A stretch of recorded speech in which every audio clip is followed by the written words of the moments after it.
All right, guys, it's... Oh, I don't hear any audio. That could be a bad sign. Or it could be... Oh. That's weird. I don't hear anything because my computer is muted. Yeah, dog. Does that mean it's muted for them too? Sometimes that's what that means. Yeah, well, I guess we're about to find out, aren't we? Maybe no one heard anything. All right, guys, it's WAN show time again. Yeah, no, things are working. Everything is working. Everything is fine. Welcome to the WAN show where everything is fine and everything is good except our video capture cards. Is the YouTube upload muted then? No, it's fine. I just checked it. Yes. Okay, everything is fine. Everything is wonderful. Everything is awesome. We should just sing that song for an hour and a half. Copyrights all over the place. Well, an hour. Everything is awesome. Well, we could sing it for an hour and a quarter because we're 15 minutes late. Sorry, guys. We're here. So we've got a great show for you guys today. Steam has introduced broadcasting in a way that I actually think is much more organic and much closer to the more traditional, like, watching your buddy play video games kind of thing that even services like Twitch TV were kind of modeled after. So more on that later. Also, AT&T is wondering why exactly 6 megabit is, not that great and a gigabit is much better.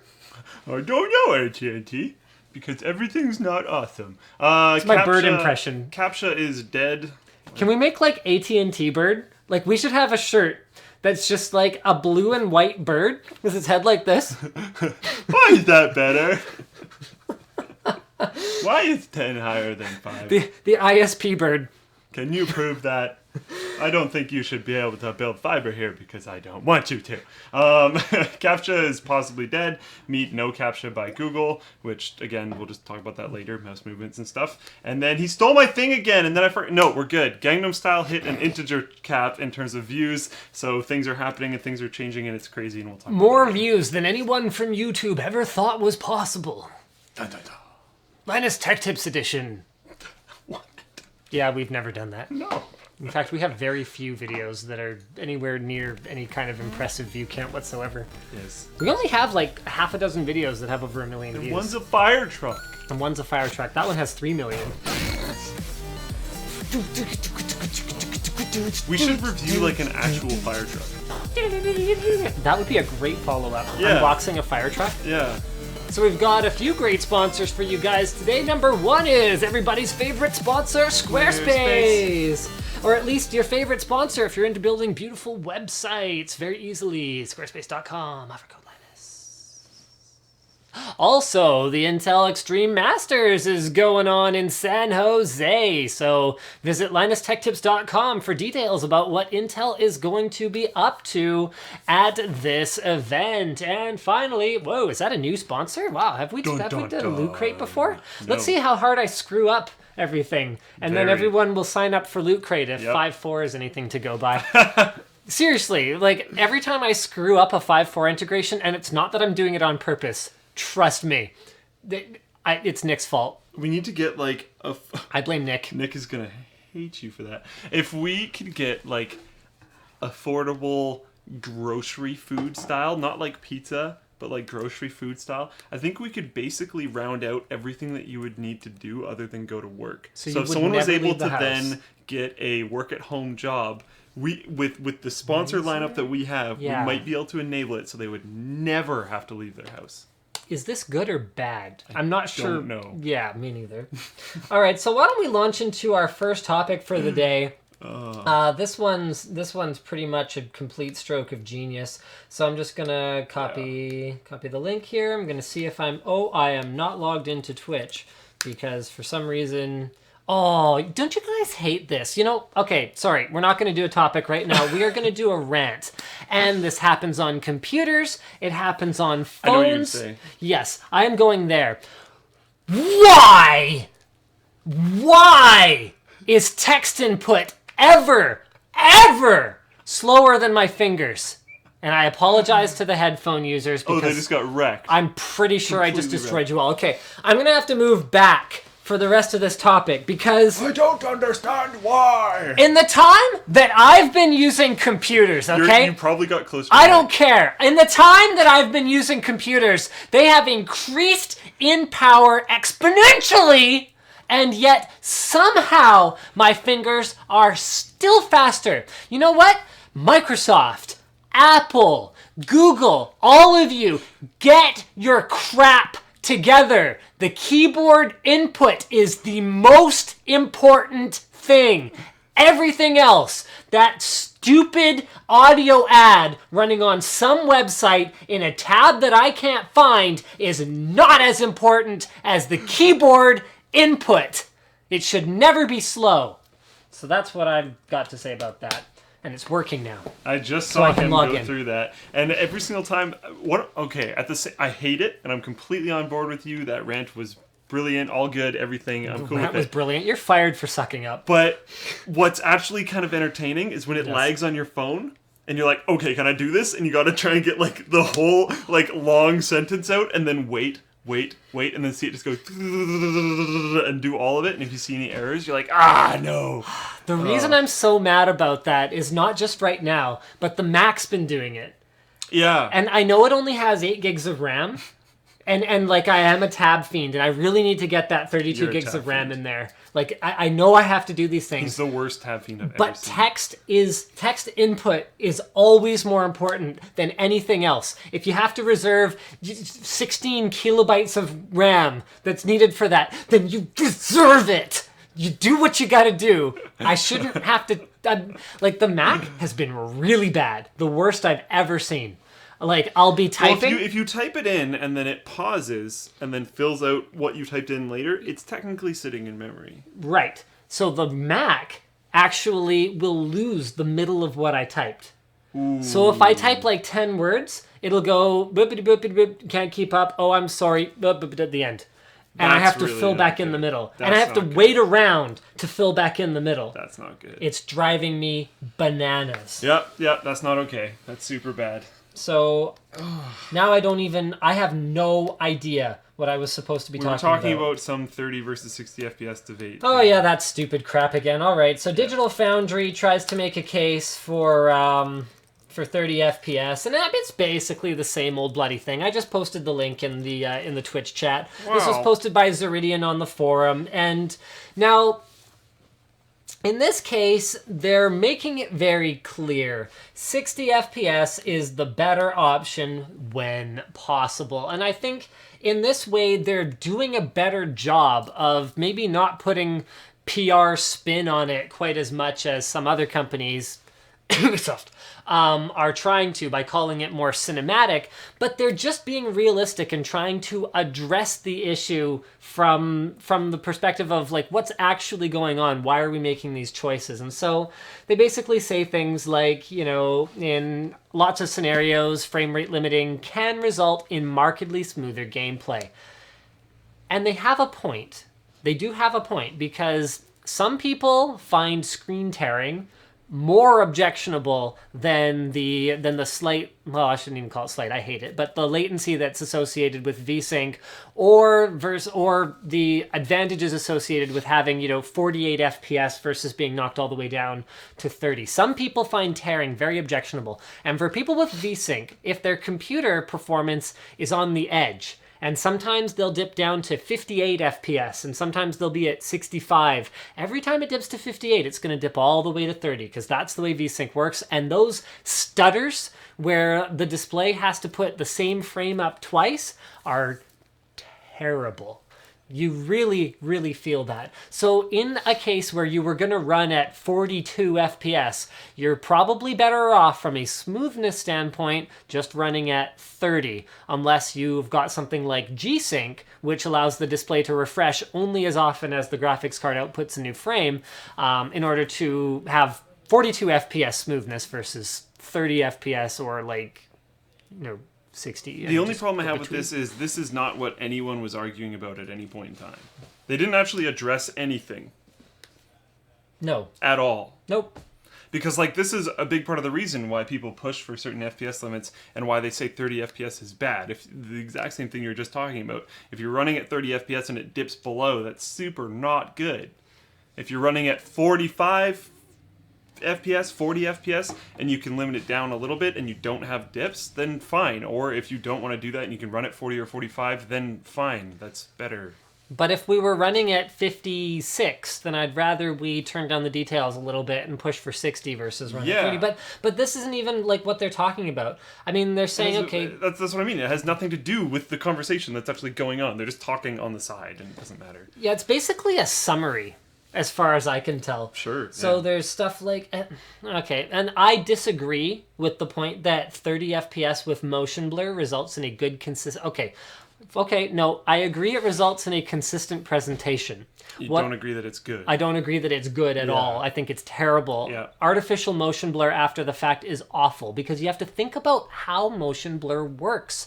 Motion blur is the difference between one frame and another one being kind of smeared. So when you only know the last frame and you don't know the next frame, you can never do it correctly because these images are coming at your eyes so fast, they have to be all blurred together in a way that is realistic looking. So when there's motion blur and you quickly pan back and forth, like say for example you might do in, I don't know, any game ever, maybe not like, driving games are a good example of where motion blur can work. Unless you get, unless it's like an arcadey style driving game, and someone can fishtail you or T-bone you and your car. Oh, then it's a mess, isn't it? Yeah, it just looks awful. Yeah. But in FPS games, where you might be looking around this corner, looking around that one, mind you, I'm going like this as if I'm holding a mouse, and it's not like with a controller you can look fast anywhere anyway. So, so in those cases, when you jerk like that, the motion blur effect is gonna whatever. It's gonna kind of bleed the wrong way. It's going to predictively try to go that way. Oh, actually you went this way. Oh, crap. And then it's going to adjust itself. And it doesn't know when you're going to want to stop. And especially if you rapidly go back the other direction, like if you're just checking and then you go back, it's pretty bad. It does do a good job as long as the motion on screen is predictable of making 30 FPS look a lot smoother. But the problem is that it's an interactive medium, not television. And if it's television, it's fine. Mm-hmm. So there was one other thing in here that I wanted to talk about. Blah, blah, blah, blah, blah, blah, blah. Can't remember what it was. All right, let's move on to the next thing then, shall we? Sure. All right.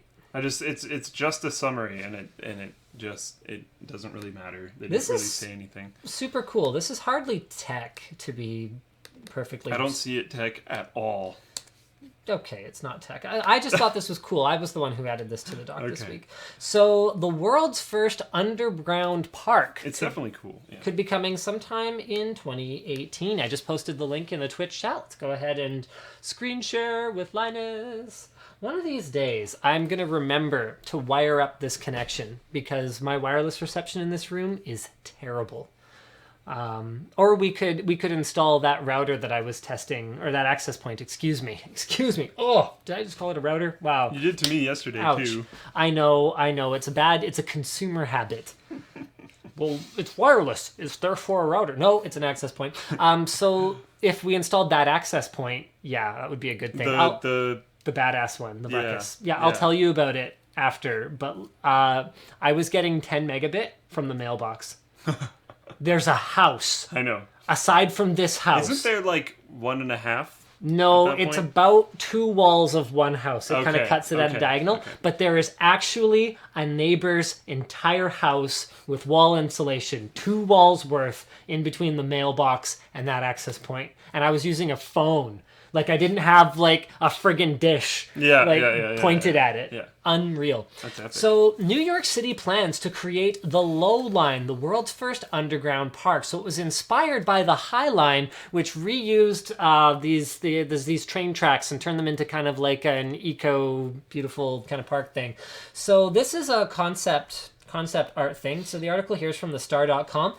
I think it's really cool. So there are some technical challenges. They are going to have a lot of work ahead of them.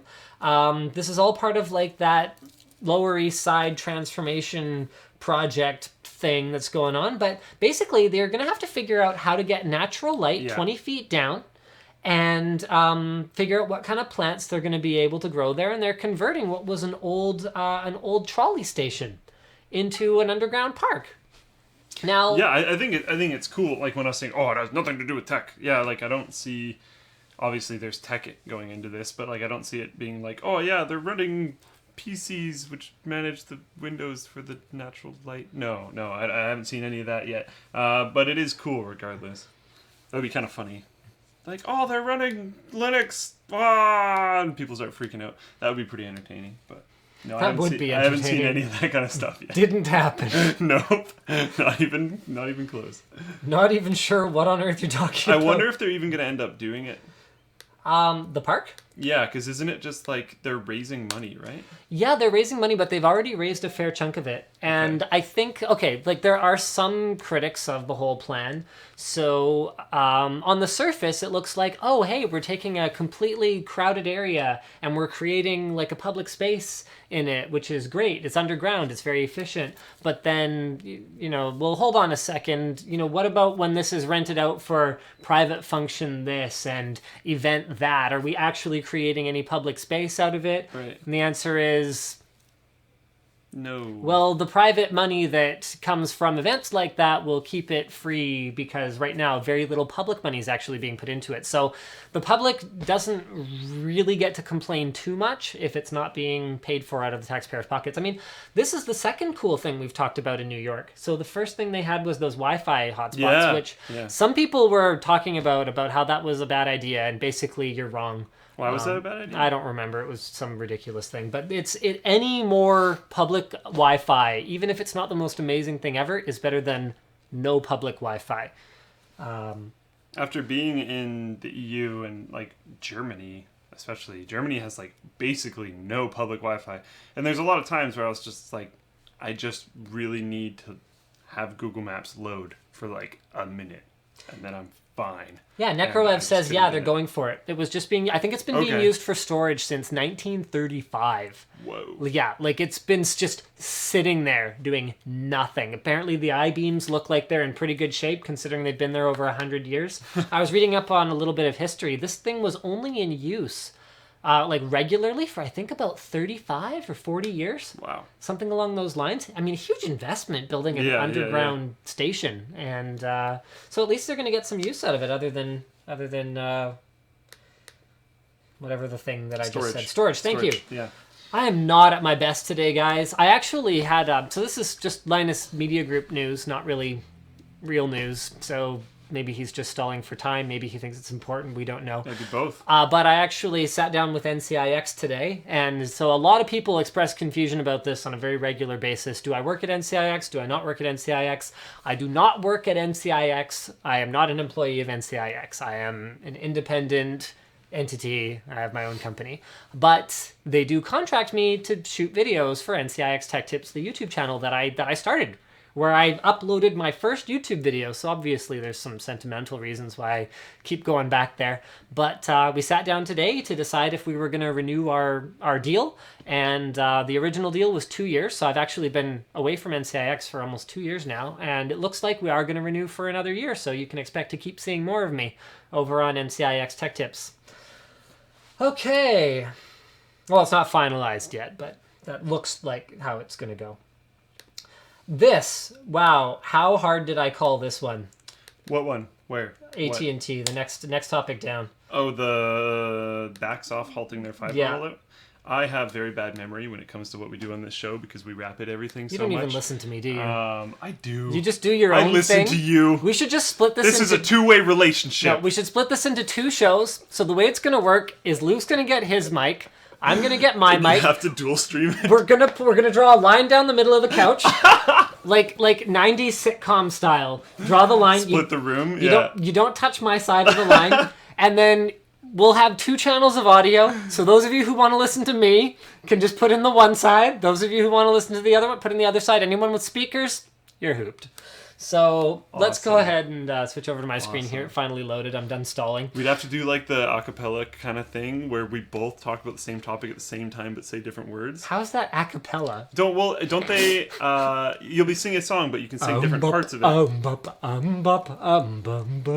not acapella in whole, but it's common in acapella for different people in the group to be singing different parts of the song. So what, this show's about acapella now? All right, let's hear a demo. Do you do any acapella? No. Nick! Actually, Nick, I've never heard him sing, but my understanding is he's actually really good. Yeah. So AT&T sees delays on fiber rollouts of 2 to 3 years, but the one thing that they have completely gone back on is their CEO came out and said, blah, blah, blah, Obama, blah, blah, blah, support net neutrality, blah, blah, blah. Well, that whole plan we had to roll out fiber to 100 metropolitan areas. You guys actually paid for, and then we just took the money from. We're just going to sit on our butts and not do anything until we know how the laws are going to be going to blah, blah, blah. We're not going to invest in this unless we know what we're getting out of it. And so they have since revised that statement because it's ridiculous. What you're just going to completely, like, whether it's managed the same way as phone lines where, you know, there's you have to have neutrality. You can't prefer one connection over another one. Whether it's managed that way or some other way, it's still very profitable. Phone lines are fantastic. Phone lines are still profitable, and that gets managed that way. So it's just a matter of, it's a pure money grab. So it's not like you're just going to completely stop investing in the business that made you what you are because you're not going to get your way about something. So, but they have said that it'll be a 2 to 3 year delay. I mean, I don't know if this whole Google Fiber thing is working out the way Google wanted it to. Because they never wanted to be an ISP. My perception, and I could be totally wrong, and Google can call me up on my cell phone. I'm sure they know my number. They know everything about me. Google can call me up and tell me, look, Linus, you're wrong about this. But my perception of this was that Google never wanted to be a player as an ISP. They just wanted to do it like once and be like, yo, world, please talk about this. And yo, ISPs, it doesn't cost that freaking much. Y'all need to like get your crap together and start doing this. I don't think they wanted to be rolling it out to city after city after city. That wasn't the point. But now it kind of might be. They might have to. Now with AT&T and stuff doing stuff like this, like screw you. Don't build lines. Who cares? Go in the corner and die. Let people like Google come in and build actually good stuff and let everyone move over to them. I read something, I don't remember if it was an Imager, Reddit, something. It was one of those kind of websites where someone was talking about I just read the headline and I was like, what the hell? And I had to click on the picture. But it was, it's like when that hot girl moves in next door and wants to hang out with you. And now those girls that used to live next door are clawing for your attention. And then you click on it and it shows like a Google Fiber building being built. I'm like, oh my God, that's so true. And hopefully they build these buildings everywhere so that happens because everyone's going to want to get Google Fiber, and then AT&T and all those other buttheads will have to be better or else they will crawl in a corner and die. And I think everyone would be okay with that. This is kind of funny. I have no way of validating any of this, but I kind of have to acknowledge this. I just got a text. Yep, you're right about Google Fiber. Former Google employee. Well, I don't think it was even a secret. I mean, that was what they pretty much said publicly, is like, this is the point of this. We don't want to be an ISP. This is not our business. Screw off. Go do what you're supposed to be doing. We don't want to do this. We want to make self-driving cars. We want to build cool crap that goes on your wrist and on your glasses. We don't want to just like lay down fiber. But they're the best at it because they don't hate everyone, including their customers. Speaking of laying down fiber, so our original source here is Ars Technica. I just love the name of their site. I know it's Ars, but it looks like Ars. Where are we going? What a great site. I went down a lot. Yeah. What the... What are we even talking about? Okay, so this is... oh. Yeah, so Chanute, Kansas, a town of roughly 9,000 people. 9,000 awesome people. Yeah, awesome people, by the way, petitioning the state to allow it to offer greater access to the high-speed fiber network that it built to support town utility operations. AT&T filed to officially intervene in the case. All right, so any decision made by the KCC could impact AT&T's business operations in the area, which is why we asked to intervene in the proceedings, an AT&T rep said. Ars Technica reports that Chanute, oh, here we go, hold on a second, let me just, would charge its citizens just $40 a month for 1 gigabit service, which is only $5 more than the discounted 6-month entry rate, which you probably have to sign onto a contract for, so it'll be way more expensive after those for 6 months. 6 megabit service. Yeah. AT&T also includes a hard data cap of 150 gigs a month, and exceeding that costs you $10 per month. Chanute officials think the state will rule in their favor. Hopefully they do. Yeah. So this is guys in Chanute. Yeah, I would love to see more towns do this. Just, you know what? If the ISPs aren't going to treat the internet like it's just a part of, like it's a utility. If they're not going to do it, then fine. The cities should just build their own utilities. You know, the way it works for every other utility. And since we've finally got to the point where we don't need that existing infrastructure, like that whole deal with these private companies owning all of the phone lines all over the entire country, well, we've got an opportunity right now where those phone lines aren't really needed anymore. So if it's time to invest and they don't want to move into the next century of communications, then okay, take it back, city. I would happily submit my tax dollars. I would happily, if the city said, look, we're going to spend 1% of all the tax money that we collect on upgrading the internet in this city and booting out the ISPs that have been crapping on it the entire time, I'd say, you know what? I love the garbage collection service I have from the city. City seems to be doing a bang up job of the kind of stuff that they spend my money on.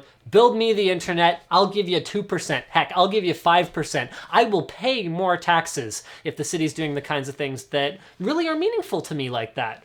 So that's a good point, because like I've always kind of talked about, obviously not on the WAN show, but how like phone lines are actually really impressive infrastructure, and then stuff like garbage collection, you don't notice it because it's never really going wrong. Isn't it amazing? That's beautiful. If we could have that with the internet, that would be fantastic. If my internet maybe was, you know, not the fastest thing, but if it arrived as reliably as my garbage truck, no, I want it to be fast. Yes. Ignore that. Your garbage truck is pretty quick, though. Who clocks a garbage truck? Is it regular? Ours at work is regular. Yes. Okay. So anyway, AT&T, I wish I was wearing a Keep On Digging shirt today because you guys are just yahoos. You guys are the poop heads this week. Yeah. I don't think we have any Ubisoft topics. Actually, the crew seems totally fine. I was benchmarking it today. Oh yeah, do you want to talk about that a bit? I don't really have a ton to talk about. I didn't see any like manual save option, which I think makes sense because I'm pretty sure it's like an MMO. So what I did was just when you first drop into the game, I believe it's the start of a tutorial mission. You get into what's kind of like a cop chase. Some guy calls you up and he's like, "Oh, what are you doing?" He's like, "I'm being chased by cops." He's like, "You better get out of that because you have a race tonight." And then that's all I've seen of the game so far. So I race towards the objective, and then I get to the objective. My 2-minute benchmark is not done, so I U-turn and go back. And then the 2-minute benchmark ends, and I close the whole game. And then just do it again. A lot of great discussion about whether internet infrastructure should be handled by the government or not. And one person brought up a point of, well, what if your government decides to blacklist certain websites? Well, they're already buddy-buddy anyway. If your government wants to blacklist something or spy on you, it's not like they're not already doing it. Yes. And I don't mean for that to be like a defeatist, we should just accept that they're going to spy on us and censor us. But the fact of the matter is, if they're not already doing it, they're probably not going to, because they already can, depending on the legislation and the government in place. In Canada, it's less of an issue for now. But we have that Spy Palace thing. We'll see what Captain Hunger. It's pretty bad here. I wish they'd stop voting that guy in. Yeah. This is the first time we shouldn't talk about politics on the show. It's the first time I've ever wished that I was in America. Because in America, you can only serve 2 terms max. There is no other reason why I would wish I was in America. Let's continue to not talk about politics and move on with the show. I'm just talking about, like, Steam broadcasting. Speaking of politics, was Sony hacked by North Korea? Oh, yeah.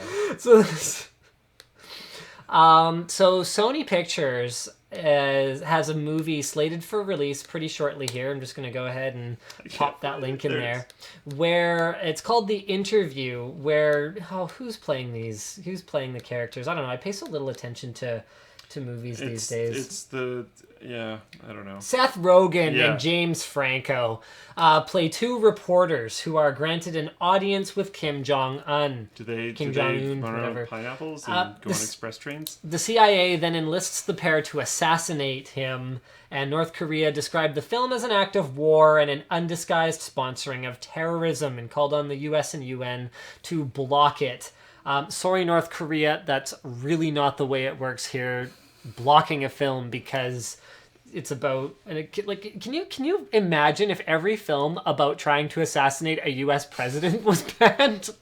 There's no more action films. they're all gone.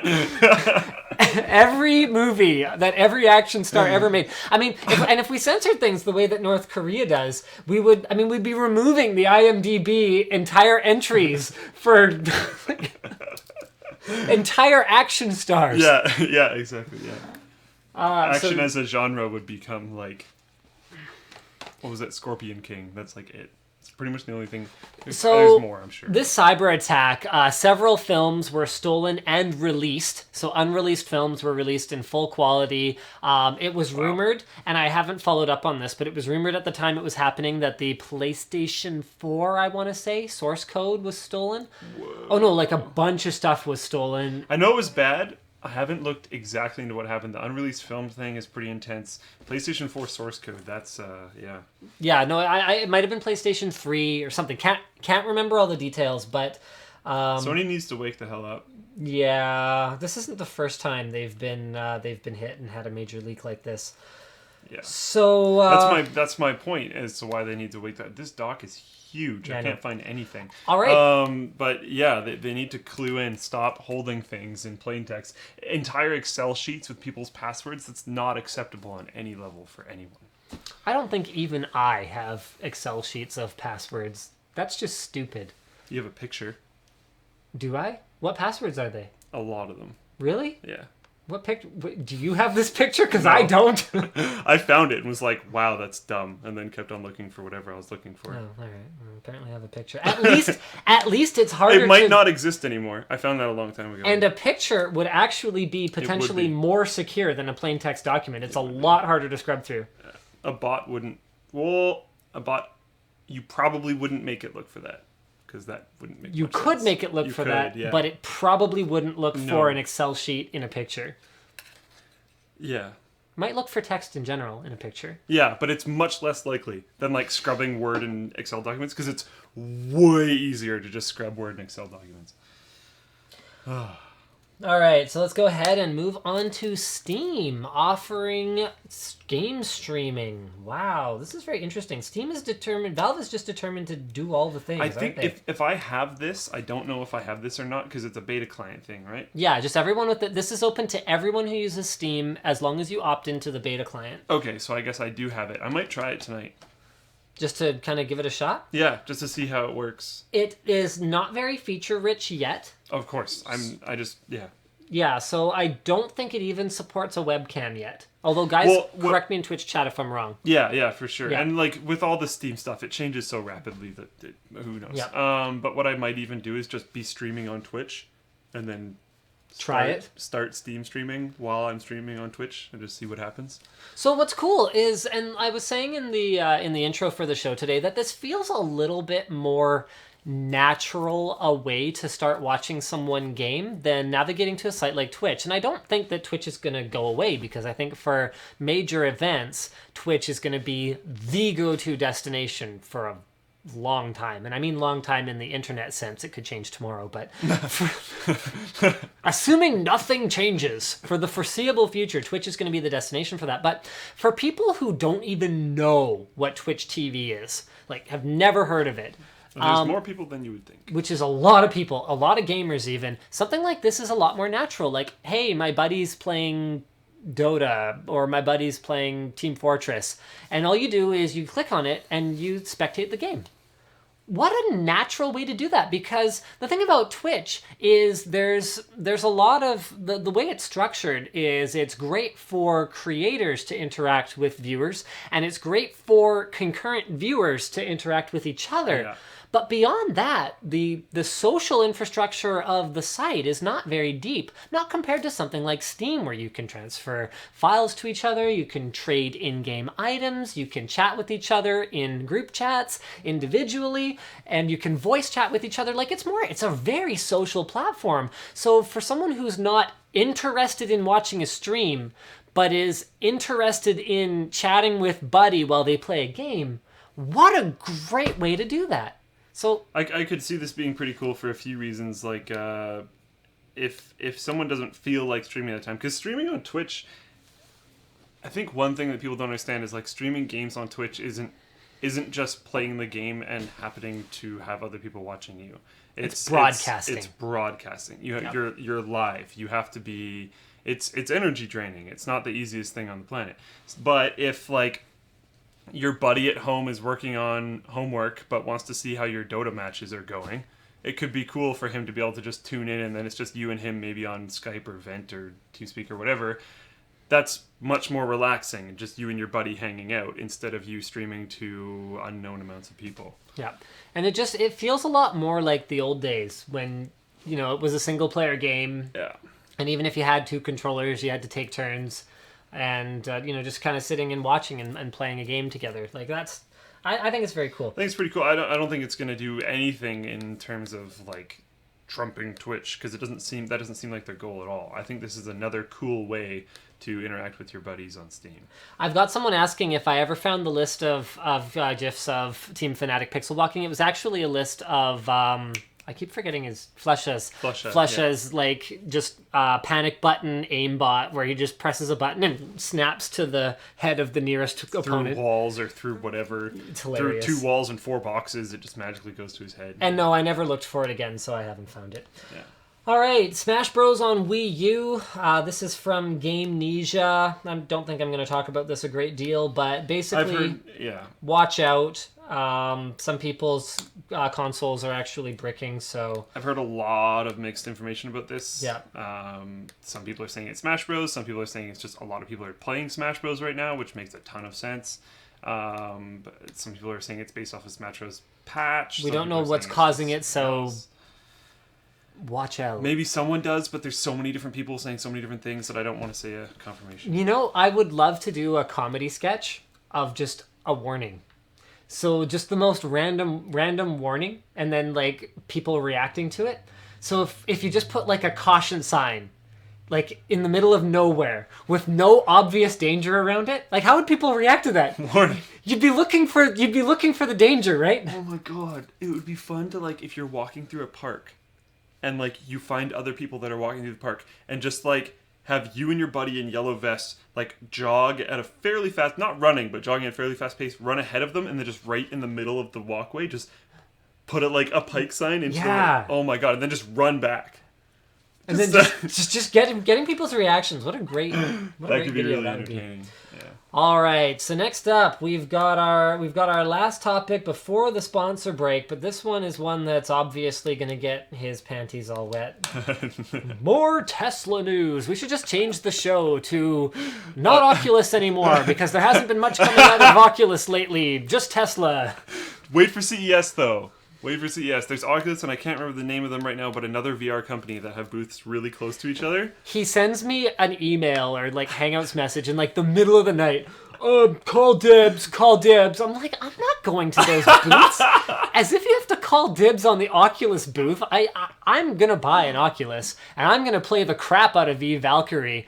But like, I'm not as into it as him. Just want to make sure we're all on the same page. We're on the same page. You're on your own page, but I'm aware of the page, and that's fine. Yeah, okay. All right, so this is from Gizmodo.com, yeah. And there's actually the Model S. Like, if we couldn't have imagined a way that it could get better, yeah, Musk can. So what do we got? Knowing Tesla, it's going to cost a bunch more money, but you don't have to go with this option. So it's another version of the Model S. There's an additional front motor. I hate that they're calling it the new Tesla Model S. I hope they do something. No, I think the idea behind it is when you pick a Model S, you pick like the baseline version, and there's multiple versions. So it's probably not the new, like how Nintendo does with the little like sticker symbol thing. New Nintendo Super Mario Brothers Wii U plus new plus 3D Adventure edition. Galaxy Land time. I don't think they're doing that. What I'm expecting is happening is when you go to configure your Model S when you're ordering it, it's a different base like starting line. Right. Because there's like the more like not as fast, not as great battery style, but cheaper one, and then like there's all the different versions, right? So all right. So what improvements do we get here, other than the one that I obviously spoiled on the thing on my side here, the dual motors? Yeah, you get an additional front motor, which has 221 brake horsepower, bringing the car's total power up to supercar-like 691 brake horsepower, which is pretty intense.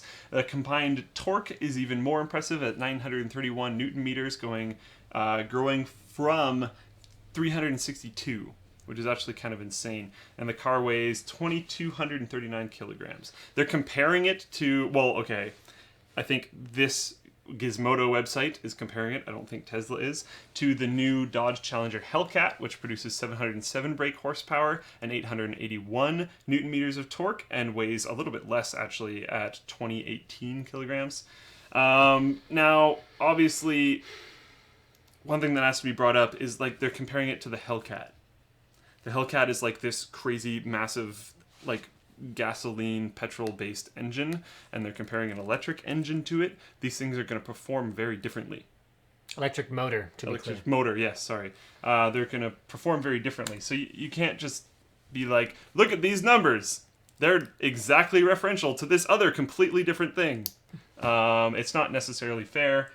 To the Hellcat, because the Tesla actually has a faster 0 to 100. So, yes, actually, most definitely. So what is it, 3.2 seconds to the Hellcat's 3.7 seconds? So not an insignificant difference. But then what I was talking about, though, is like, so you've got that 0 to 60, or I think that's... Also, the Hellcat looks redonkulous. That's 0 to 100 0 to kilometers 60 per mile. hour. Yeah, so it's a 0 to 60, basically. Yeah, and then, but their top speeds, Tesla's max speed is 250 kilometers per hour. Dodge's max speed, or the Hellcat's max speed is 328 kilometers per hour. Now, max speed has never been something that makes any sense to me. I totally agree, and I like the Tesla setup more. I'm trying to make sure that everyone is on the same page that these are very different. As like a biker, like I love sport bikes. My sport bike doesn't have a great top speed. I think it only does around 220 kilometers an hour. I say I think because I've never tested that. But off the line, I mean, you can't touch it. It's a motorbike. And so I would much rather have, I mean, especially driving on the streets, you can always...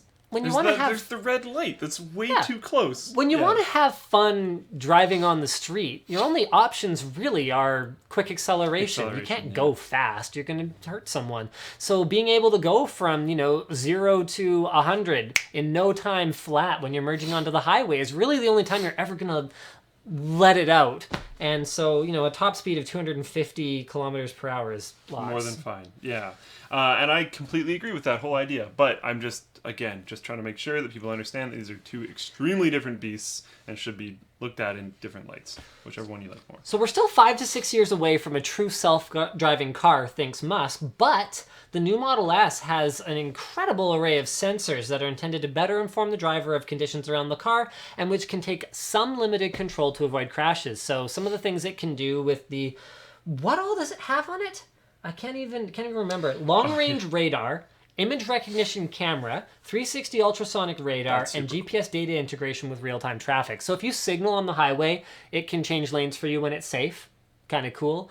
It can detect oncoming obstacles like a sudden obstruction. Say, for example, they don't give this example, but I would think something like a deer or a moose running out onto the road, and it can automatically apply the brake.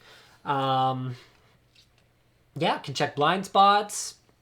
I'm super into the 360-degree ultrasonic radar. That's super cool. I like that a lot. Love all this stuff. You still haven't been in one, right? I have never. Yeah, okay. At CTIA. Yeah, there we go. We got it eventually. I got to see one, and that was by far the coolest thing about that entire show. But anyways, Gear VR was pretty cool. Anyways, it's pretty cool, and like the whole how the handles go in the car for aerodynamic reasons. Right. Even if you just ignore the fact that that's for aerodynamic reasons, it's pretty badass. You have to have the key in your pocket, but like you walk up to the car and put your hand out, it's just like, burp. Oh, that's cool. I still see stuff like that as a bit of an over-engineering thing. It's another thing to break from my perspective. But then I don't know that the typical customer for a Model S cares if it breaks 10 years down the line, because they'll probably have a new car by then. Yeah, and I wouldn't be surprised if on the like much more reasonable version, which is going to come out in however long, which is supposed to be like 30 whatever thousand. Yeah, the D. Birdie. Is that the D? I thought that was... I think that's the D. Maybe I'm wrong. Maybe it's... I don't think that's the D. No, sorry. The D is more than that, if I recall correctly. Yeah. Sorry, go ahead. Anyways, I seriously doubt that car is going to have the automatically receive... Yeah, so... It's no big deal. All right. So, Stephen Hawking is getting an upgrade, courtesy of cool. Intel and, of all people, Swiftkey.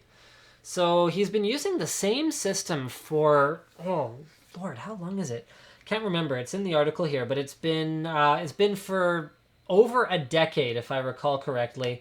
And Professor Hawking, is not interested in some of the new technologies like eye tracking, but did work with them on a new, more predictive style of input, some rearranging of the menus, and then now that the whole thing, or once the whole thing is finished being developed, what's cool is that Intel is going to make the whole source code open source. So many badass things were just said. I love that Swiftkey's working on this. I love that Intel's working on this. I love that they're releasing everything publicly. I'm actually super down with him not being into eye tracking, because all of the eye tracking demos that I've used so far were kind of trash. So I completely understand why he's not into that. I think this is great. This is really cool. There's a really cool comment on the Swiftkey blog from a 17-year-old who's suffering from the same thing as Professor Hawking, and who basically said, yeah, I mean, my computer software is so outdated that I can't upgrade from XP. It has no support for new operating systems, and Swiftkey's already engaged here and talking about, you know, we'd like to have someone from our team reach out to chat further about our work in the area. I mean, this is thing people, when I complain about no Swiftkey on iOS, or I complain about the fact that Swiftkey is kind of rubbish on iOS still, people think that I'm talking about swipe typing. I'm not. I hate swipe. No, I don't use it either. I don't use swipe at all, but I do use the Swiftkey keyboard because their predictive text is really good. Pretty good performance. It's been a little worse lately for me, but pretty good performance and way smarter than most of the other ones I've used, because it actually looks at my history. So the system that they're building here, I'm assuming, would also be a learning predictive model that actually gears itself towards the things that you usually say. It's awesome. Yeah. Really cool. Do you sync it with like everything? Yes, I do. With like, yeah, me too. I know some people that don't, and I'm just like, I want my texting to I'm slowly getting more getting away from like the shorthand texting stuff. Right. Because with full keyboards, it's faster, so like whatever. And if it's predicting so well, if I need to type something long, usually within the first 3 or 4 letters, it figures it out anyways. Right. So I sync it with my email, which I try to write in more full sentences, and I'm trying to move everything to better grammar and better formatting. So I like that Swiftkey actually works for that. All right, so it's sponsor time. Our first sponsor spot today is Squarespace.com. Go to squarespace.com/Linus for a free trial and up to 10% off. Not just up to 10% off, exactly 10% off. Why would you want Squarespace, you might ask? Well, that's a terrific question. You might want a website for your business, for your blog, for your, I don't know, your like weird fascination with beads. Whatever you might want a website for. A really good idea is just an extension of your resume. Actually, not a single person who applied for our recent opening had their own website. Well, one person did, and I clicked on it, and it was down. Oh. So the great thing about Squarespace is they probably should have been on Squarespace. It's extremely affordable, only $8 a month, and if you sign up for an entire year, then not only do you get access to all of their great tools, so their online website builder, their affordable stock images that you can use to make sure it looks nice and beautiful, their logo designer, their built-in commerce module, their 24/7 tech support, all that good stuff. You also get your domain thrown in for free if you sign up for a year. So you want to have a beautiful website, you want to have integration with Google Apps for your business, all that great stuff, then head over to squarespace.com/Linus to save up to 10%. Exactly 10%. Very specifically 10%. Someone's going to get 9.9% off, and I'm going to get an irate email. Or someone's going to do the math, and it's going to be like close to 10%, but not exactly. Or it'll be slightly more than 10%. No, I said up to 10%. Yeah. So if it's more, if Squarespace ever offers someone a deeper discount than 10%, I'm a liar. Speaking of being a liar, I'm not lying about IEM in San Jose. This is going on from December 6th to 7th, so that is this weekend, tomorrow and Sunday. And in addition to the competition and showcase, Intel's gonna... Oh, well, okay, so Intel is, of course, the presenting sponsor of the Intel Extreme Masters. It's right in the name. And then they're also going to have a showcase of a bunch of the latest technologies. They're also going to have 2 Newegg offers with full details available in the forum, which will be linked in the video description of the archive, or presumably it's up there already, and Nick's already dealt with this. One of them is to save $100 on select items, including the ASUS G20. So that's their little tiny gaming machine, as well. Oh, I just got a tweet from the person whose resume I clicked on their website and it didn't work. I was planning on hosting my website locally. Dude, get Squarespace. Oh, jeez. Okay, so including the G20 and 2 of their gaming notebooks. So the G20 is that little tiny gaming machine that's very console-like in no way at all other than its size, because it's a full-fledged PC and can hold up to a dual slot, full power PCI Express 16X graphics card. Also, deal number 2 is you can get free games and software with the purchase of a Core i5 or Core i7 processor.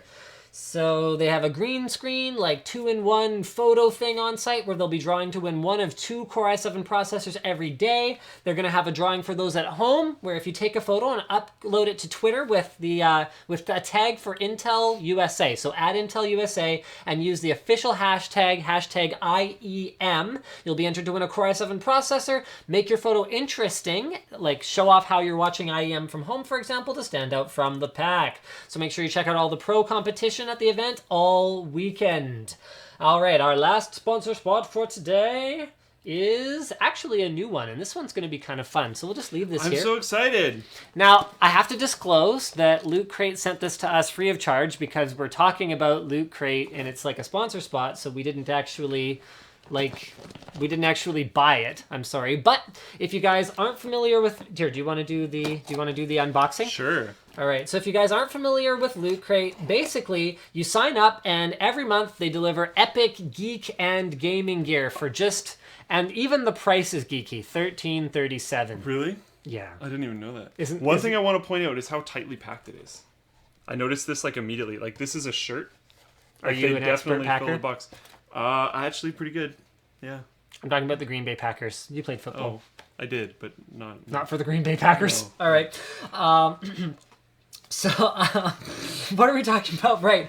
So this is I believe this is November's crate. So it includes all the stuff that he's holding up right now. So what do we got? Is this a shirt? Yep. Pirates versus Ninjas shirt. Yep. Okay. And I'm assuming that they find out your t-shirt size or something ahead of time. This is a large, so this one's for you, I guess. They found out my t-shirt size.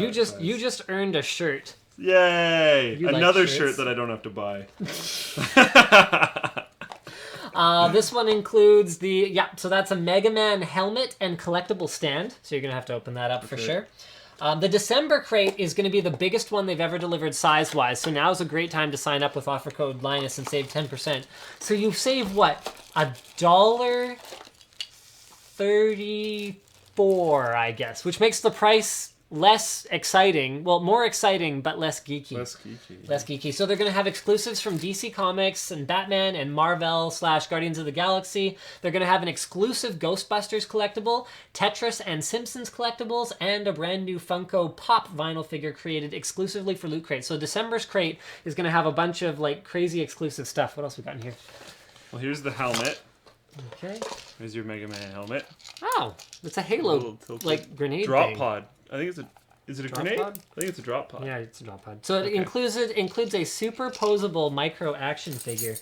I feel like the old unboxing days. Oh my goodness! Just like opening up like some random thing. Just being like, cool. What is this? I don't know. How does it work? Look, there's ports on it. These are all the fan headers on the motherboard. This is what it says on the box. So it's a metallic series figure.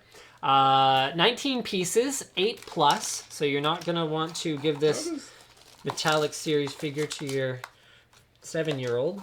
Unless your 7-year-old is really clever. What do you got? What else we got in here? Oh, okay. Oh, yeah, it's a little tiny Master Chief. Oh, I need my knife. What do you got? What is that? It's a Street Fighter headband. So you can. This is amazing. Anytime I suck at fighting games. Anytime I play a fighting game in the future, I will be wearing my Street Fighter headband. Is this like it's a Mega Bloks Halo guy. So it comes with a little Mega Bloks block, like a 2x4 block, and then he stands on it or doesn't. Does he stand on it? Maybe he has to stand on the front. He has to stand. Yeah, there we go. I just had to fix his posture. Okay. And it comes with a little tiny gun, and of course it's a pistol. Yeah. Because this is so OP. Not a Halo one, but and then what else we got here? This appears to. Oh, he's got a backpack. There we go. I'm liking my Master Chief. What else you got in there? There's an Assassin's Creed coin, so it's from Unity. So like if the game is lagging out so much that you can't spend coins in game, you can like pretend to spend coins in real life. Yeah, I mean in LootCrate's defense, this coin was probably arranged before they knew the game was gonna suck donkey crap and if this was Assassin's Creed 4 and this had showed up before Assassin's Creed 4 and this was a coin from Assassin's Creed 4, you would probably be super stoked. You know what? And it's actually a really nice coin too. If we do this just right, it kind of looks like a 4 on the back. There you go. Yeah, so you could pretend it's Assassin's Creed 4. Black flag. And then you could just okay, well it does say Unity on the front of it. So you could just never look at it on that side. Yeah. Put it down on the table. Turn this into your Two-Face coin. So you cross out the Unity side, and then it's like, it doesn't die because it's not because it's the more generic Assassin's Creed logo instead of the... Okay, well, that's funny. That's not bad for $13. Yeah, it's actually pretty cool. And you also get a little pin. Loot Crate November 2014 battle theme. So they have different themes and stuff. I was talking to Nick about it, and I was like, whenever it happens, just in case my brother's watching this, like I'm not asking you to have one, obviously, but whenever it happens, if my brother has a baby, what I would do is just get Loot Crate. And then, like, every time that once it's older, every time that it, like, comes to hang out with me, I can be that cool uncle that, like, has all that cool nerd swag stuff. And I'll just be like, here, you get these things. And they'll be like, wow, how did you find such cool nerd swag? And they'll be like, I tirelessly... I pretty much hunt for this stuff all around the world. I eBay every day for my entire life to have all this cool swag. I'll hunt down these little things. Yeah. All right, speaking of things that... I'm just going to keep wearing the... You may do that if you would desire to do that. All right, let's move on to our next topic here, which is I remember making fun of this thing, and basically my conclusion being, that seems like a great idea in theory. Oh, sorry, the Loot Crate link is lootcrate.com/Linus. Nick's all like, yo dog, you might not have actually called that out. Yeah. Lootcrate.com/Linus. All right, so... this thing was so stupid. I was like, I guess it seems like a good idea in theory, except that motion control is going to be completely impossible, and it looks way too big, and the battery life is probably going to be rubbish, and it looks like I was 100% right. The whole thing just looks garbage. Here we go. So garbage. This stupid thing. Worst product. This wow. Drone, this ad. Epic. Okay, worst product ever made, Ring by Logbar, 1.2 million views from Snazzy Labs. So here's their original crowdfunding campaign. These guys raised almost $1 million to make this ring that, in theory, look at this thing. Look how big it is. So you can tap, you can gesture, you can draw things in the air. I think they even said that you would be able to type. So we're not gonna run this whole video. Isn't this the same company that was like, you can play Halo with it? I believe so. I think it was. Yes, I believe it was. And they showed someone like typing on an on-screen keyboard on their TV. So it has shipped to the original backers, and it is apparently complete garbage. It was, so they promised the features: gesture control, text transmission, payment information transmission, receive alert functions compatible with greater than iOS 7 and Android 4.4. And the video that I just showed, you know what? I should post this video. Yeah. Basically, it's like the worst thing ever and does nothing and doesn't work with anything and wasn't that cheap and is a complete disaster. And this is the cautionary tale that goes along with anyone who thinks that we should tell to anyone who wants to fund something on a crowdfunding site. There is actually there are two crowdfunding campaigns that I backed just so that I could do reviews of how crap it is when it arrives. One is the Jibo robot, because they're claiming so much. I find hardware, and like when there's physical rewards on things, I actually shy away from it more. Like stuff that I've backed that's worked out pretty well. Okay. Stars isn't, obviously it's not out yet. I've had fun with it though. The dogfighting module stuff is pretty good, and it looks like it is actually going to happen, so that's cool. Mm-hmm. Shovel Knight, I backed that. It came out. It's awesome. Super happy with that. But then I also have stories like the dude who was supposed to make a cookbook and then just ran away with everyone's money. Yeah. Because he was like, it'll be a manly cookbook, and like he had like one example page, and it was hilarious. It was so funny, and I was like, this is awesome, because if it can make like cooking entertaining and funny, then that's cool. Yeah. And then it just never made more than one page. Oh, who was it with that card game where they like spent all the money on a new office and then they their one company's debts, or their one employee's debts or something? Yeah, I don't remember who that was. And wasn't there one not that long ago? Oh, this was news this week. This isn't in the doc, but some crap. What were they? They were a game developer or something like that, and they donated all the money to Anita Sarkeesian, and and they can't pay anyone back, and it's like a big gigantic fiasco, and they're like, yeah, I owe a lot of taxes, so I can't afford to pay anyone back. It's like, yeah, your taxes are really not the problem of your backers who gave you money. Wow. Okay, so let's go ahead and so the Ring, total disaster. Oh, Gangnam Style's view count. Right.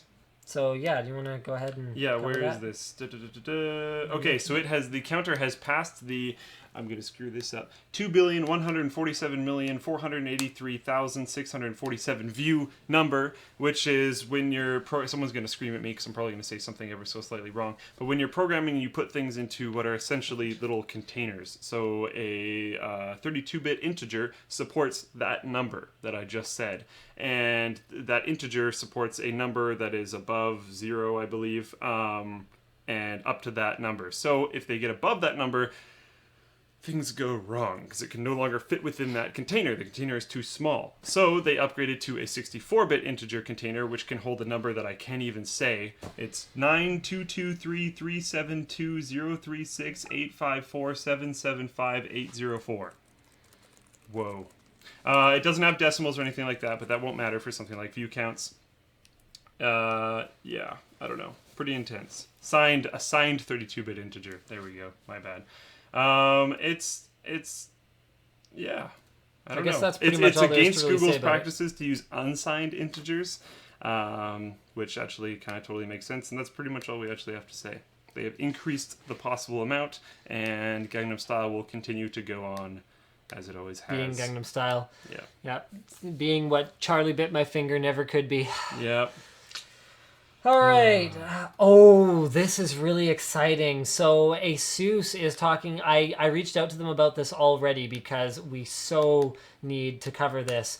But ASUS has a 27-inch PB279Q coming. So it's a PB, which means that it's not going to necessarily have the same pre-calibration as a PA, but this is a 4K 27-inch 10-bit monitor with 100% sRGB coverage.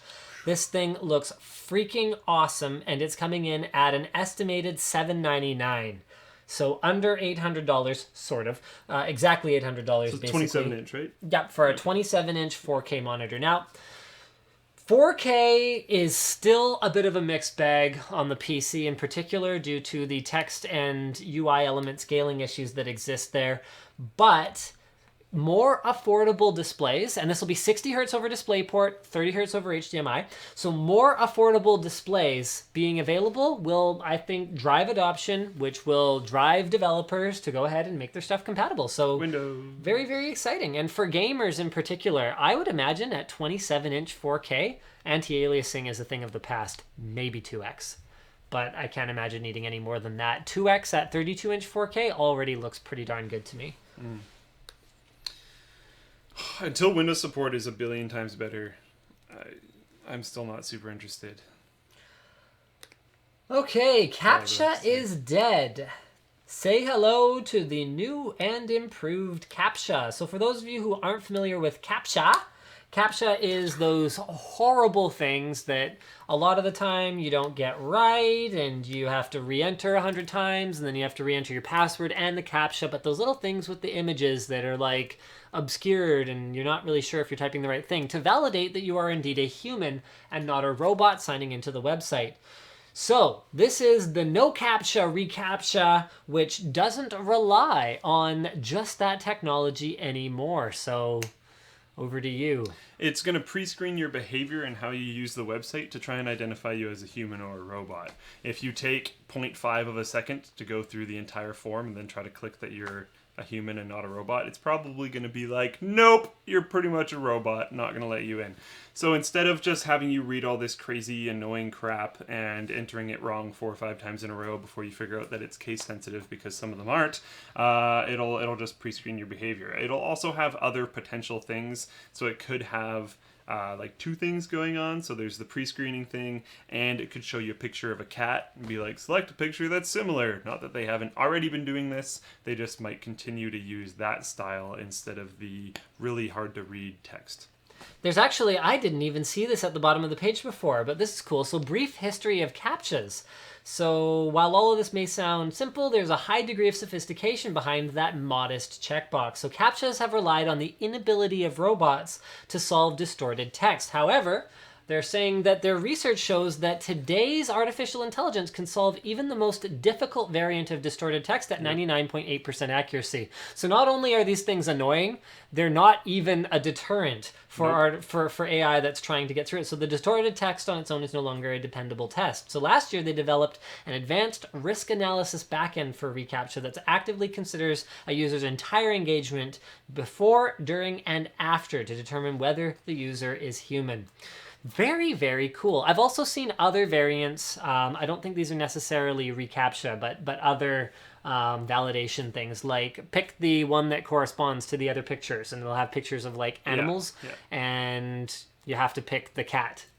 You know, so cool stuff like that. But this should be until, you know, it's always an arms race. So until the something robots figures catch up. out how to beat it, until you figure out how to make a robot that perfectly can act like a human being, which, I don't know. Robots have serious problems being random, so we'll see. The cool thing about it, though, is that even if the robot finds a way to behave in a way that fools the CAPTCHA, it won't be fast. Yeah, that's true. Know what will be actually kind of entertaining, though? Mm-hmm. Trying to get CAPTCHAs to think that you're a robot. Do you think you could do that? I think you could.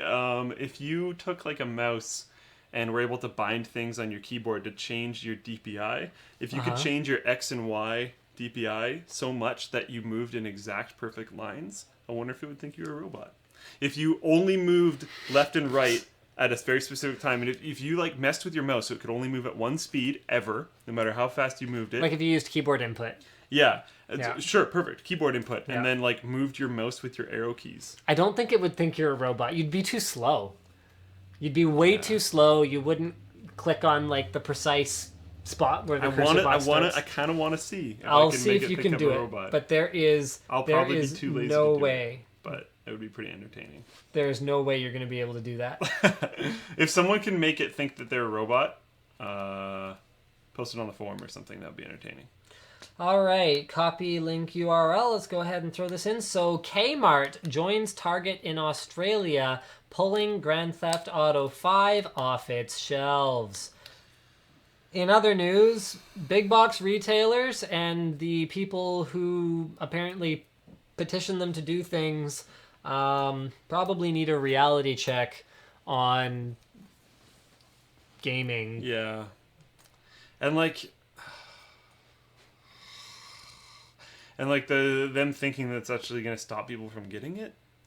Maybe they don't. Well, okay. I do agree with voting with your wallet, or like like putting your money where your mouth is. And if you want to take a stand on something, you can't just not take a stand because no one else will take a stand. You know, you kind of have to do things.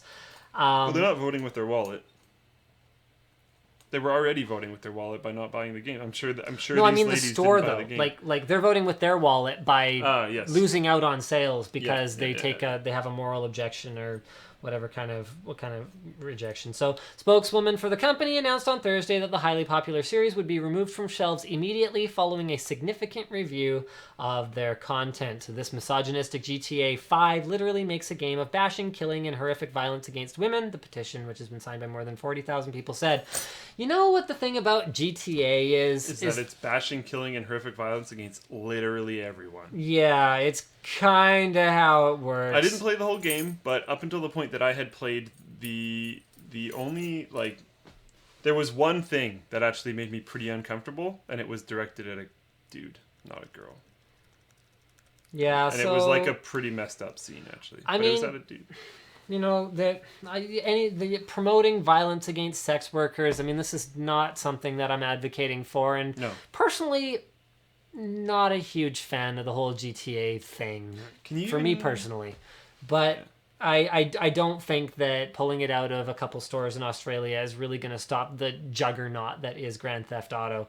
And I also don't subscribe to the theory that violent video games make people violent. I think crazy people are crazy people, and those crazy people might tend to, act out their fantasies in video games, but those people were going to be crazy anyway. I'm going a route that I completely disagree with here, so keep that in mind. But with the whole, there's tons of studies that say this, and there's one that say this, but I believe there's been a recent study saying that violence in video games may reduce violence in real life, because they're able to... Yeah, I remember reading that one a little while back, but I don't know if I necessarily buy that either. Yeah, no, that's why I put that disclaimer on it. You could probably run the same study. Does playing an instrument reduce violence in real life? Like, people who have hobbies, I think, in general, are less likely to... Yeah, that's actually probably a much better way to go about it. People who have a life are going to be less likely to want to ruin their own. Yeah. So, this is interesting.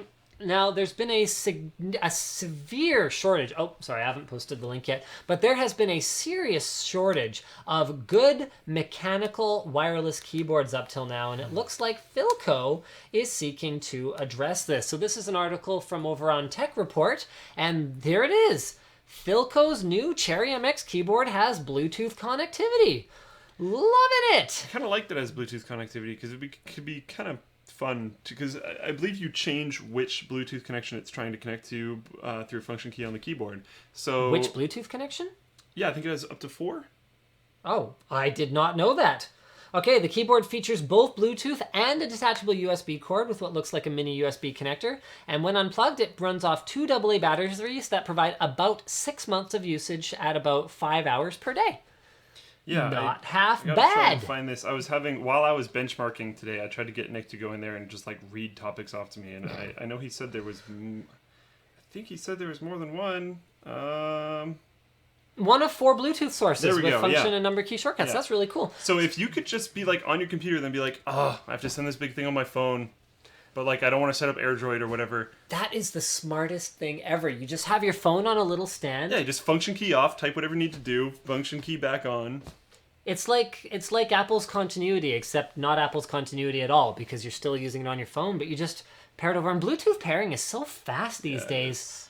That is freaking awesome. Now, one obstacle for this keyboard is this really is a niche product because Bluetooth is something that's really not included with most desktop computers, and full-size 104-key Magistouch mechanical keyboards are not the kind of thing most people use on their laptops. But if you had an office, say for example, that you took a laptop to every day, and you just had this wireless keyboard, and then you had a little stand for your phone next to it, being able to switch between them, and then just close everything up and book it at the end of the day. That's freaking awesome. I love this product. And jumping over to your recent Handy Tech episode, which people should watch because it's awesome, if you get one of those like internal USB header to USB plug adapter things, and then just plug a Bluetooth dongle onto there, you're good. Problem solved. All right, so this is actually pretty cool. Finland to ditch cursive handwriting for typing and texting skills. So let's go ahead and copy the link here. Boopity boop boop boop. All right, let's fire this up. Honestly, makes a ton of sense. Every time I hear about some completely legacy nonsense being ditched for, some actually useful skill. So cursive writing, I don't imagine either of my kids will read or write in cursive unless they get into calligraphy as a hobby. I don't even know how well I could do it anymore. I think you would discover you pick it up again extremely fast. I just thought in my head how I would write and it took me a second. Yeah, I got it. But if I just had to sit there and write a whole paragraph out, it would take me a while. Okay, well, whatever. We're not sharing Tweaktown's site anymore. Defeats the entire purpose. I think this is cool. I wish it was happening sooner. I'm sure that's probably because they have to write out the curriculum and how they're going to run these classes. Yeah, cursive's already gone in Canada, so yeah. Yay! Canada was ahead of Finland on something. Are we replacing it with typing and texting skills, or did we just ditch the class? Not texting, typing. Yeah. We've had typing forever though, and I'm sure they have typing as well. Yeah. Anyways, so it's not happening until autumn 2016. So it's still not happening for a while, but plans are in motion, which is cool. This is from The Verge. Obama to provide funding for police body cameras. So this is all in the wake of the recent conclusion of the whole Michael Brown thing, where the police officer was let off, and whether that was the correct decision or not the correct decision is not something that we're gonna broach on this show. But the point is, Obama has pushed through, I think it was 300 million or so in funding. 263 million in funding for body cameras on law enforcement officers. So that'll be about 50,000 body cameras, and then the rest of it is evidently storage, training, and outreach programs meant to renew the level of trust between cops and the communities that they serve. I think this is cool regardless of what side you stand on, because I think it could help potentially protect officers, and I think it could help potentially protect the people. I mean, it's the same reason that people use dash cams. The dash cam is not always necessarily to cover your own butt. If it's in the hands of a law enforcement officer, it could potentially be used to cover the butt of someone else from the law enforcement officer. And so, I mean, having more raw data of what happened at the scene, how is that a bad thing? Because even if something happens in the background, maybe you see someone run off to the corner that the police officer didn't see because he was talking to someone. If you could see that off of officer cam, then cool, sweet. Who knows? I don't think it's a bad idea. I think that's pretty much it for anything that I thought was particularly interesting in the doc. Maybe we should Shairukin the stream and have an after party. Shairukin, really? Shairukin. How do you say it again? Well, without doing the voice, it's kind of hard. Shairukin. Yeah, it's more like Shoryuken, and it's probably we're going to be. I don't really play fighting games. Whoever's going to correct us, just screw it off. Sure. Good work. Okay, actually, we have build logs of the week, so I'm just going to go ahead and... Thank you for not forgetting that. Do we have that dude's thing? Which one? The cave thing? The what? Man cave thing? I don't know what you're talking about. All right, so we've got Vault Boy. We don't. Can you remind me how Prezi works? Prezi? Yeah. It's loading. Yeah, which means what? Wait for it to load. Wait for it to completely glitch out my screen. Well, you full screened it, and there's nothing loaded, so it's white. Full screen your face. There, see? All right, allow full screen with keyboard controls. Sure. All right, Linus's screen. I said allow. Linus's screen. Arc by... I like what is that? Depth of field on or is that sunspots or what's I don't know what's going on there. All right, the system specs: modded Bitphoenix Prodigy, ASUS P8Z 77i Deluxe with a 3570K and an R9 290. R9 290. You're gonna have to have lots of water cooling to put that in a little tiny case. Oh wait, you do. Literally lots of water cooling. Very nice work in progress shots. Loving those BitPhoenix Prodigy mods. Love that paint job too. That's awesome. All right. Wow, this thing is outstanding. Painting the rads, painting the inside of the case. Got your matching memory and that yellow and blue color scheme on the cabling. Looking real good. And there is the finished build. So there's carbon fiber wrap on the back of the VRM modules as well as on the motherboard tray. And it looks like possibly even on the inside here we got those. Those are so throwback. I love this. Those biohazard fan grills. I remember shopping on like adsmods.com for that kind of crap, like way back in the day. Those used to be so common at LANs and stuff. Love it. So classic. That beautiful yellow coolant that you can see through the plexi window on the water block. What a fantastic build. And the figurine for good measure. Yeah. Oh, that's actually awesome. And I love Fallout, so that's really cool. Never got into Fallout myself. Were you ever into like Morrowind or Skyrim or any of that kind of stuff? Like I played a lot of Oblivion, but not Morrowind or Skyrim. Yeah. Allow full screen. Yes. All right. So this one's called My ASUS ROG Build. Super creative. Core i7 4770K, ROG Raider Express PCIe SSD, Maximus 676 formula, and EVGA GTX 770, 4GB dual classified ACX with 770 classified backlight. Whatever, let's click on the thing. Holy crap, that was really fast. What did I do? I was faster today in the outro for Fast as Possible. It was actually pretty awesome. Starting out, oh wow, dat brand repping for ASUS ROG. JJ's, wow. Just wow. Look at this. Huge ASUS logo. Love this shroud down here in the bottom. And then you've got the OC, like the one person in the world to be using ASUS's OC front panel thing. Yeah. Is that like a textured bump for the logo on there? Did he like 3D print that or something? It does look like it's textured. Yeah, it looks like it's raised. Wow. Absolutely love it. Got that hard pipe tubing in there. Look at this desk. Oh my goodness. That is fantastic. Oh, that is fantastic. Yeah, JJ would be impressed. JJ's super happy right now. Yeah. If JJ's watching, JJ, we know you're impressed. All right, we got our last build log of the week. If the presentation has finished loading, yes, I want to allow. Can you remember this, please? All right, so this one. Project White Camel, also known as See-Through Yoga Pants Lululemon Edition. We've got the Core i7 5820K, two Samsung 850 Pros, 256 in RAID 0. We've got a couple of GTX 980s in SLI. So one BA rig.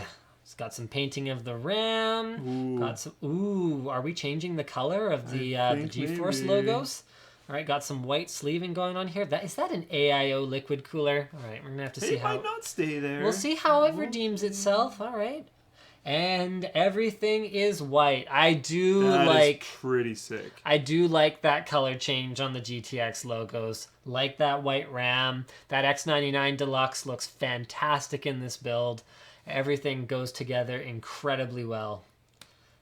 Sweet. I would have liked to see him at least have my OCD on the text on the AIO cooler not being right. You know, it kills me. The thing about that is it's usually the manufacturer's fault for not having the right notch. The notches. Well, not having the length of the tubing to be able makes to turn sense it. to be able to. Yeah, so you have to choose clean tubing run or correctly oriented. And both will drive people crazy. And both of them will drive people crazy. Yeah. All right, so guys, thank you so much for tuning into the WAN show. We will see you all. Oh, wait. Pause. Are you logged in on the forum? I don't know. Why? Go and log out, and then there's one more thing that we have to do. What's up? Do I know about this? Yes. Or is this, Oh, yes. Okay. All right. It's been like forevers. Okay. We've been meaning to feature this forever. This is from Smogsy, and it is the ultimate man cave. And I'm talking like pretty ultimate. Actually, I saw kind of a neat attic-based build log one a little while ago. But this is very ultimate. So this is it, pretty much complete. I love how he got the fire stream on his TV. I know, right? Isn't that awesome? All right, so full specs for this thing are ridiculous. So Panasonic 50-inch TV, couple of 2 terabyte Sky HD boxes. One has backup, evidently. Cambridge amp, PS3 Ultra Slim. Okay, we'll forgive you for that one. HDMI link to the PC. He probably uses it for Blu-rays. Yeah, he probably uses it for the 7 Blu-rays that exist. This is great in case get kicked out or it's raining. So he converted his garage for this, if I recall correctly. So it has a double bed with memory foam, a fridge that holds 108 wine bottles, curtains for privacy, and a toilet in the room over here. So he actually never has to go back into the house at all. Main PC area 3770K at 4.8 gigahertz, 7990. So complete overkill PC with triple monitors and Super nice keyboard. Yeah, super nice keyboard. Lots of networking. The charging area. Yeah. I love it. So guys, just because it's build blogs of the week doesn't mean it has to just be a PC. If you want to show off your man caves, then we're totally into that, as long as you don't take man cave to me some kind of euphemism for some kind of weird goatsy thing or something. Worst thing I've ever said on this show. All right, moving on. Oh. Same bad time, same bad channel next week. We'll see you guys there. It's kind of a man cave. Oh.